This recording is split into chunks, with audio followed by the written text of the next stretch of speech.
बर्तमान बड़ खबर पाणीपाग को नहीं बड़ सूचना नुआ अपडेट फेब्रुआरी तातिलाणी वायुमंडल कालिठू आहरी पुणी 2 डिग्री बढ़िबो तापमात्रा आकाशरू खसिब निया वर्षा समय पूर्व आसुची हिट वेव आउ सेपटे उग्र रूप नहीं माड़ी माड़ी आसुची बात्या फ्रेडी आहरी भयंकर हेब वर्षा पवन सह भूस्खलन संभावना भयंकर तांडव रचिब बात्या फ्रेडी हाई अलर्ट जारी कला पाणीपाग विभाग सतर्क सूचना वृद्ध शिशु सावधान घरू बाहर मना। हेलो फ्रेंड्स मु शक्ति आपन देखुचंती आजर ताजा खबर तेबे याकु नै संपूर्ण डिटेल्स इन्फॉर्मेशन जानिबा ता पूर्वरु वीडियो को लाइक करंतु जदि पारुचंती आपनकर संग साथी मानको वीडियो को शेयर करनियतु जदि फ्रेंड्स आपन माने हमर ए चैनल ले नुवा ही वीडियो देखुचंती पूर्वरु केबे भी सब्सक्राइब करनाती तेबे निहाती चैनल को सब्सक्राइब करे सहित पाखरे आस्तुबा बेल आइकन को बजे रखतांतु। तेबे वर्तमान फेब्रुआरी मास चलिथवा बेले एबेठु ही सारा देश रे हीट वेव अनुभूत हेलानी ग्रीष्म ऋतु आसिया पूर्वरु ही ताती उठिलानी वायुमंडल तेबे गरम दायुरे सिझिबार लगी प्राणी जगत मास आरंभ पर्यंत ठंडा एवं शीतरे कलबल होता बेले 2 सप्ताह भितर गरम एवं तातीरे जलुंट देशवासी तेबे हठात कहीं बदलीगला मौसुमी कहीं शीत न जाऊणु हिट वेव्रे सारा देश हंतसंत हेलानी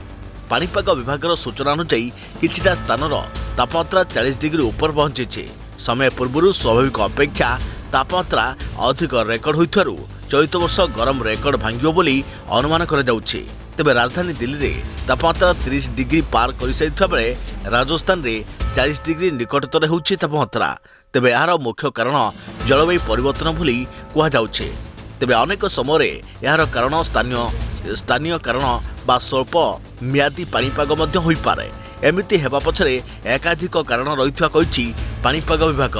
पाश्चात्य विशृंखला जोगु तापमात्रा हठात एते परिमाण रे वृद्धि पाउथवा कहुछि। पाणीपाग विभाग अनुसार स्थल भाग में विशेषकर अपेक्षागत शुष्क हेउथवा बेले पहाड़ी अंचल रे पूर्व तुलना रे बरफपात कम होइछे। सेपटे हिट वेव्र आउ एक मुख्य कारण पालटिछि दक्षिण गुजरात उपरे एक एंटी साइक्लोनिक गठन यार प्रभाव रे उत्तर पंजाब राजस्थान दिल्ली हिमाचल प्रदेश एवं उत्तर प्रदेश उपरे मध्य देखा मिली। तेबे आगामी दिन में अधिकांश स्थान तापमात्रा 2 ରୁ 3 डिग्री सेल्सियस कम हो पारे बोली स्पष्ट करिछि आईएमडी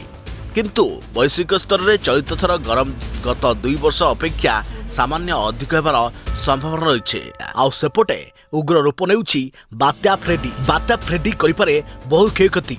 माडागास्कर को हिट करिबा भयंकर बात्या फ्रेडी कैटेगरी 4 झड़ रूप नहीं स्थलभाग छुईब लैंडफॉल पूर्व पवन वेग 140 ରୁ 150 किलोमीटर रु अधिक आशंका करा जाउछि। 2 सप्ताह तले इंडोनेशिया निकट रे सामुद्रिक झड़ फ्रेडी सृष्टि होइथिला